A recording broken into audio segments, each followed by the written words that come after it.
The champagne flute trembles in Elena's hand as she watches him across the marble expanse of the Metropolitan Museum's Temple of Dindur. 20 years dissolve like sugar in rain. The boy who once struggled with Shakespearean sonnets in her third period English class now commands the attention of Manhattan's elite with nothing more than his presence. Marcus Blackwell, self-made billionaire, tech mogul, the man whose name graces the very charity wing they're celebrating tonight. He hasn't seen her yet. She could slip away, disappear into the crowd of designer gowns and black-eye conversations about seven-figure donations, but her feet remain rooted to the polished floor as memories flood back, calloused hands gripping a worn copy of Pride and Prejudice, intelligent brown eyes that saw straight through her careful teacher's facade, a 17-year-old's cocky smile that made her forget she was supposed to be the adult in the room, the smile that haunts her still. Ms. Vasquez, her name on his lips sends electricity through her spine, deep, assured. Nothing like the uncertain tenor she remembers. She turns slowly, composing her expression into something appropriately professional, something that doesn't reveal how her pulse hammers against her throat. It's Dr. Castellanos now, she corrects, extending her hand. Congratulations on the foundation. Your mother would be proud. His fingers close around hers, warm, firm, lingering a heartbeat too long.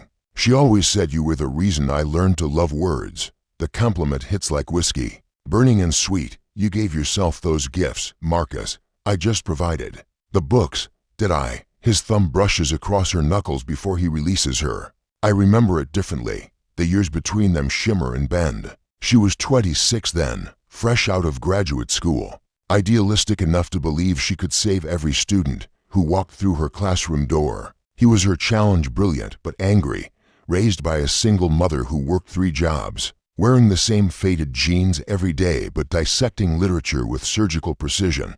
You look. He pauses, dark eyes traveling from her silk-wrapped shoulders to the way her black dress skims her curves. Exactly as I imagined you would. Heat blooms across her chest. You imagined how I'd look. More than I should have. The admission hangs between them like a struck note, resonating in frequencies only they can hear. More than was appropriate for a 17-year-old to imagine about his teacher. The honesty steals her breath. Around them, the gala continues, laughter echoing off ancient stone, the gentle clink of crystal, the whispered negotiations that move millions of dollars with handshakes. But their corner of the world has contracted to the space between their bodies, charged with everything left unsaid. Marcus, dance with me. It's not a request. The way he offers his arm, the tilt of his head toward the small orchestra playing beside the temple pool, it's a command wrapped in velvet.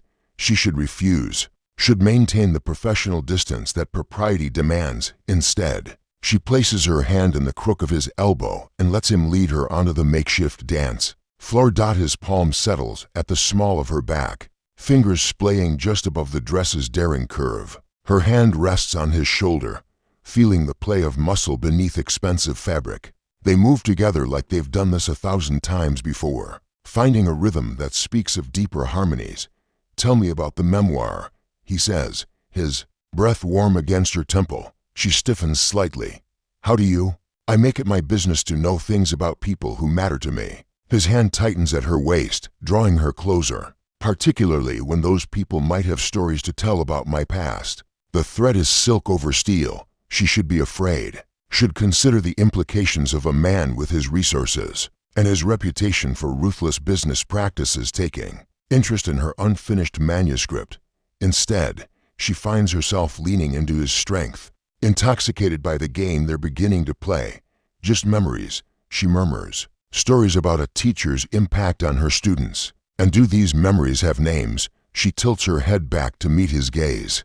The boy she knew has been replaced by someone harder, more dangerous, someone who takes what he wants and apologizes later. The thought should terrify her. It thrills her instead. That would depend, she says, on how compelling the story becomes. His smile is predatory.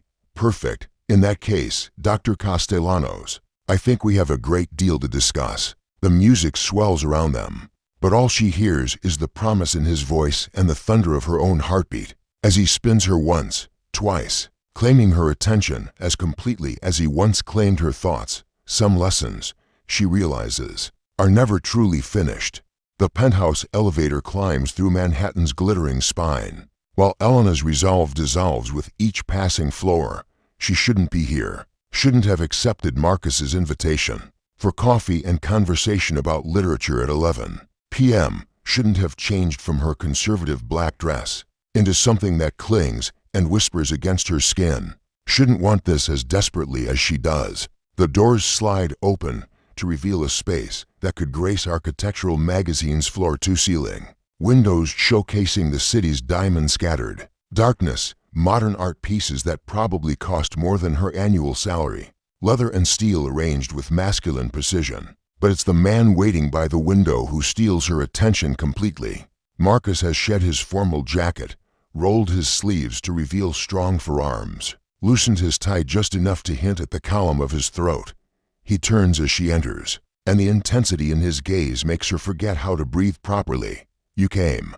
Surprise and satisfaction wore in his voice. "You knew I would." She sets her purse on the marble console, proud that her hands remain steady. "You always were perceptive about what people wanted, was I?" He moves closer, stopping just outside her personal space. "What did you want, Elena? Back then, when I was just another student in your classroom." The question hangs between them, loaded with 20 years of wondering. She could deflect, redirect the conversation to safer ground. Instead, she finds herself answering with an honesty that feels like stepping off a cliff. "To save you from yourself," her voice barely above a whisper. "To show you that words could be weapons or wings, depending on how you chose to use them. And now I see you built an empire with them." She gestures toward the wall of awards, the framed magazine covers bearing his image. "Mission accomplished, is it?" He steps closer, close enough that she can smell his cologne, something dark and expensive that makes her think of midnight. "Promises, because I remember a teacher who saw through every lie I told myself, who pushed me to dig deeper, think harder, be better than the angry kid everyone else had written off." His hand rises, fingertips barely grazing her cheek. "What do you see now, Elena?" The touch ignites something molten in her core. She should step back, reestablish boundaries, remind them both of all the reasons this is impossible. Instead, she leans into his palm, eyes fluttering closed for just a moment. "I see someone who learned to hide his vulnerabilities behind success." Her words are silk and challenge.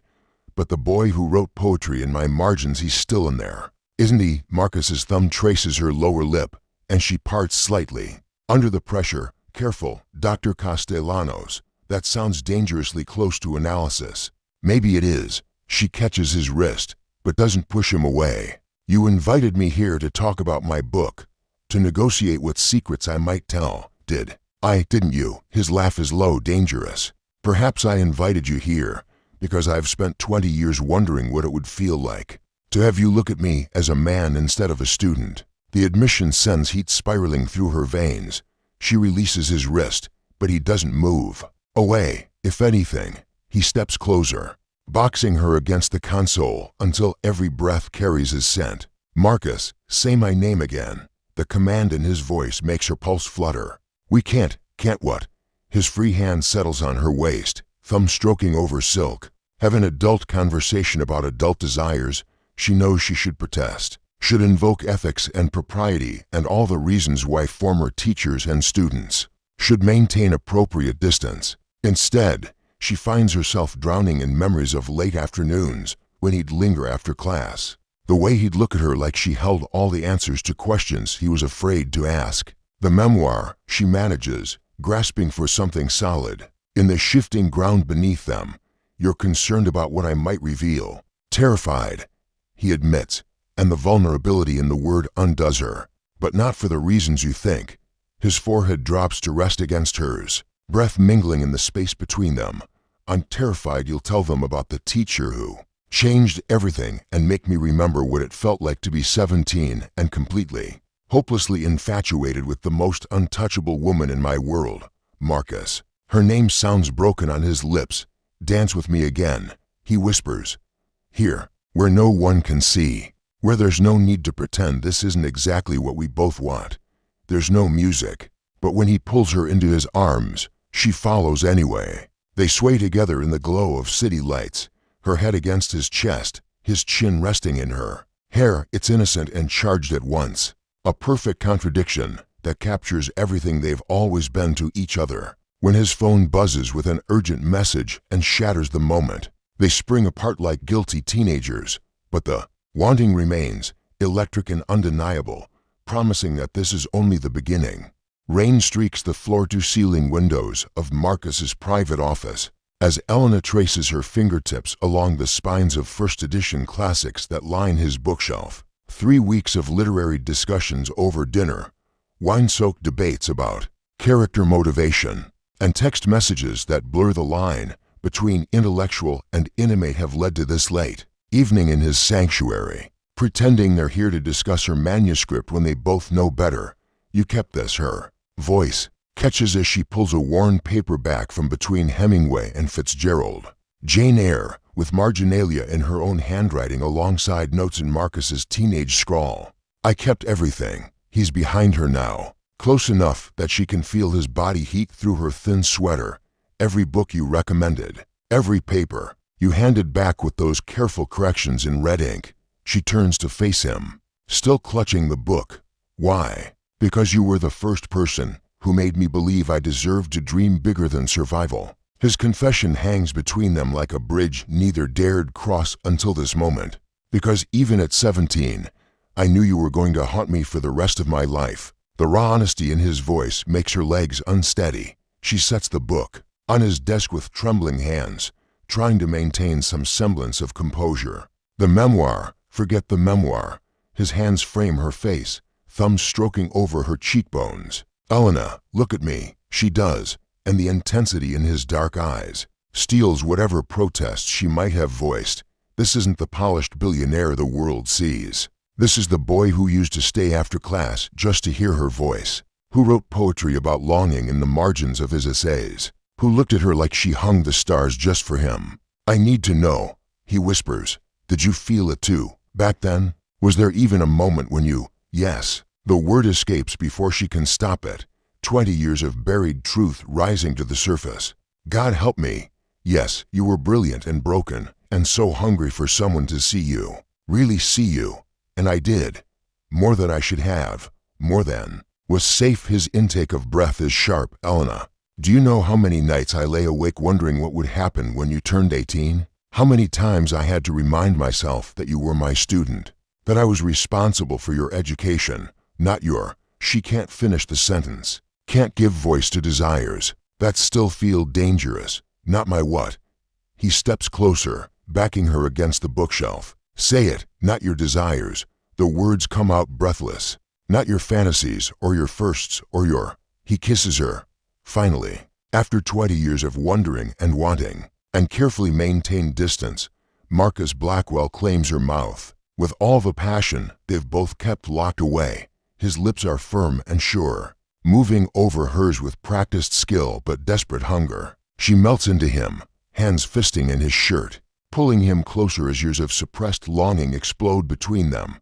When they break apart, both are breathing hard.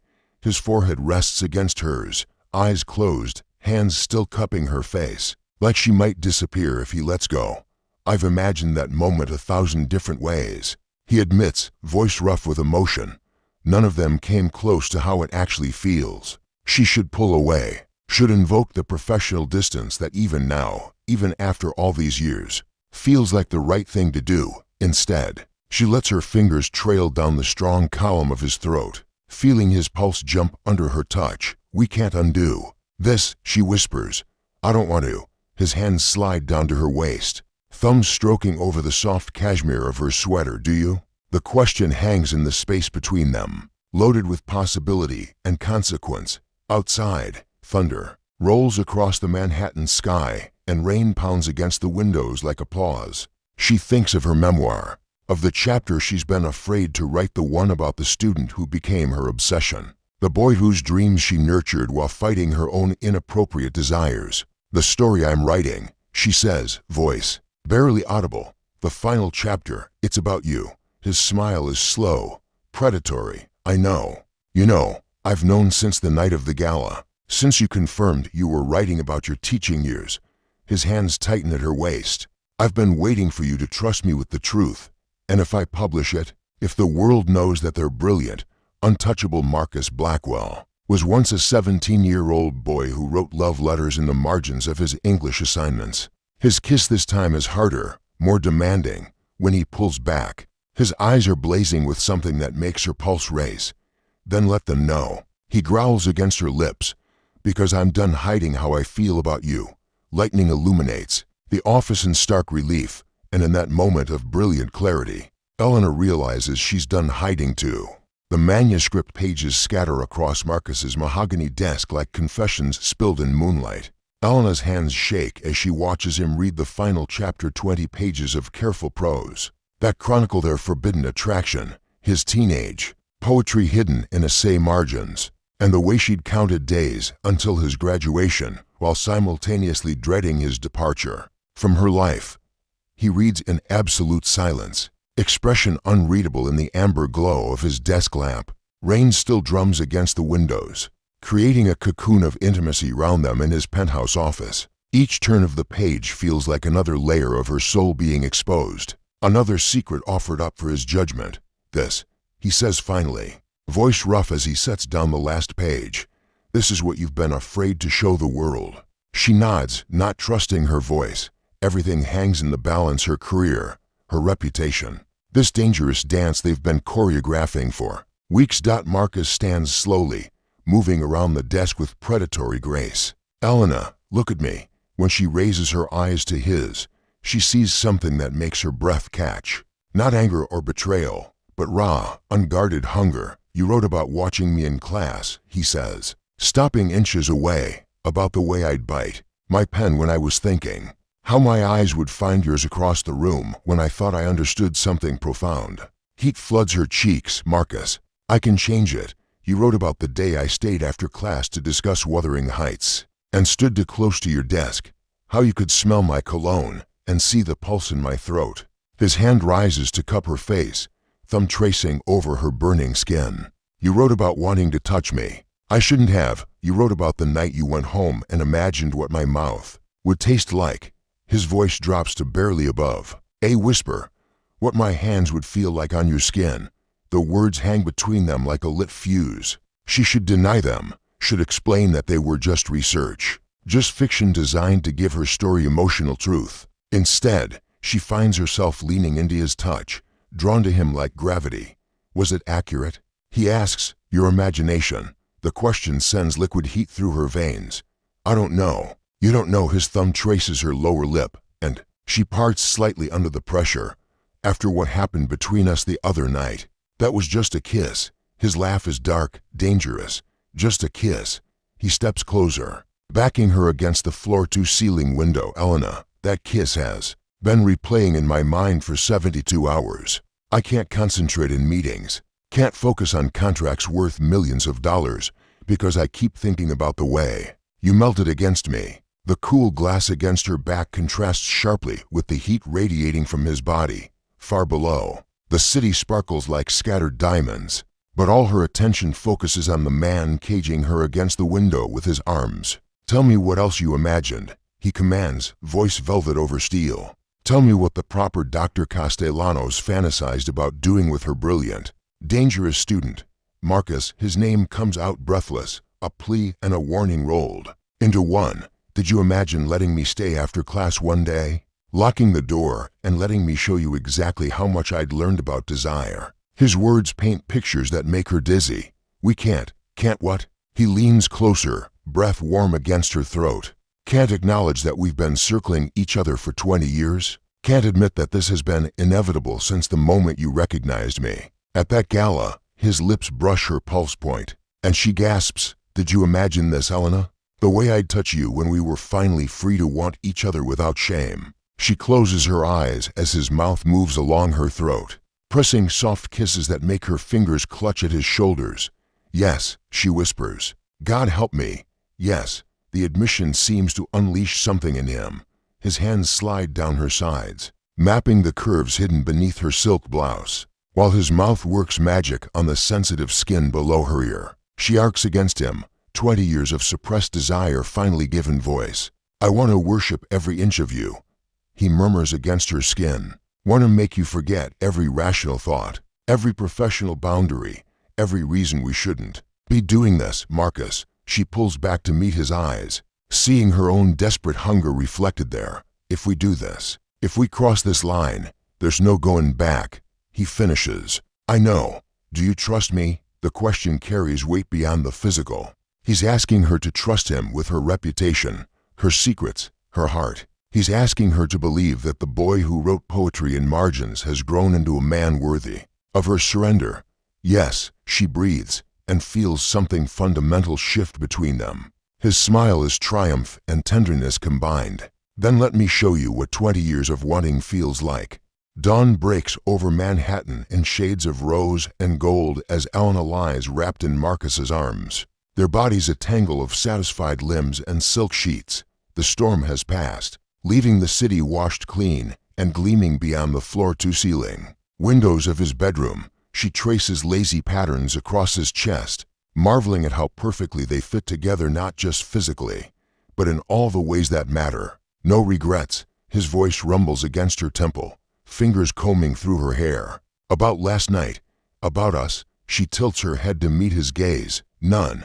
About the book, the manuscript. In the aftermath of their passionate reunion, she'd almost forgotten about the pages scattered across his office desk downstairs. The final chapter that reveals their forbidden connection. The professional boundaries they crossed, the 20-year dance that led to this moment. I meant what I said, she tells him, propping herself up on her elbow. If you want me to change it, remove the details that identify you, don't. His hand curves around her nape, thumb stroking over her pulse. Publish it exactly as you wrote it, Marcus. The media attention alone could what? Reveal that the untouchable Marcus Blackwell was once a 17-year-old boy, desperately in love with his English teacher. His smile is soft, vulnerable in a way she's never seen. Let them. I'm tired of hiding from the truth. She searches his face, looking for any sign of uncertainty. Your reputation, your business interests will survive. He pulls her down for a slow, thorough kiss that makes her toes curl. Besides, I have excellent PR people. They'll spin it as a heartwarming story about the transformative power of education. Is that what this is? She asks against his lips. A heartwarming education story? His laugh vibrates through both their bodies. Among other things, she settles back against his chest, listening to the steady rhythm of his heartbeat. Through the windows, the city begins its morning awakening. Distant sirens, the rumble of traffic, the ordinary sounds of people starting their days unaware that her world has fundamentally shifted. Overnight, I have a confession, Marcus says, fingers trailing down her spine. The charity gala wasn't coincidence. She stills. What do you mean? I knew you'd be there. Your publisher mentioned you were working on a memoir about your teaching years during a literary fundraiser last spring. It wasn't hard to deduce that I might be featured, given our... He pauses, searching for the right words. Given our complicated history. So you orchestrated our reunion? Part of her should be angry about the manipulation, but instead she feels oddly impressed by his strategic thinking. I made sure we'd be in the same room, he admits. What happened after that? The dancing, the dinner invitations, that was all real, all choice. She pushes up to look at him again, noting the uncertainty flickering in his dark eyes. Even now, even after everything they've shared, he's not entirely sure of her feelings. 20 years, she murmurs, letting her palm rest over his heart. 20 years of wondering what if. And now I know. She leans down to kiss him, pouring all her feelings into the contact. When they break apart, both are breathing unsteadily. I love you, Marcus. I love the brilliant, broken boy you were. And I love the extraordinary man you've become. His arms tighten around her. Elena, I love your ambition and your vulnerability, your success and your scars. I love that you kept my marginalia, that you built an empire but never forgot where you came from. She cups his face in her hands. I love you completely, without reservation, without shame. The words seem to break something open in him. He rolls them over, pressing her into the pillows as he claims her mouth in a kiss that tastes of promise and Possession. Marry me, he says against her lips. Marcus, I know it's fast. I know it's crazy. But Elena, I've been in love with you for 20 years. I don't want to waste another day pretending this isn't exactly where we belong. She stares up at him, seeing past the successful billionaire to the boy who used to write poetry about impossible dreams. Ask me again in 6 months, when the book is published and we've weathered whatever storms come after. Is that a yes? Her smile is radiant. That's a convince me. His answering grin is pure predatory satisfaction. I do love a challenge. As he leans down to kiss her again, Elena thinks about the story they've written together, not just the memoir that will soon be in bookstores worldwide, but the deeper narrative of desire acknowledged, boundaries transformed, and love finally allowed to flourish without apology. Some lessons she realizes as Marcus shows her exactly how persuasive he can be are worth waiting 20 years to learn.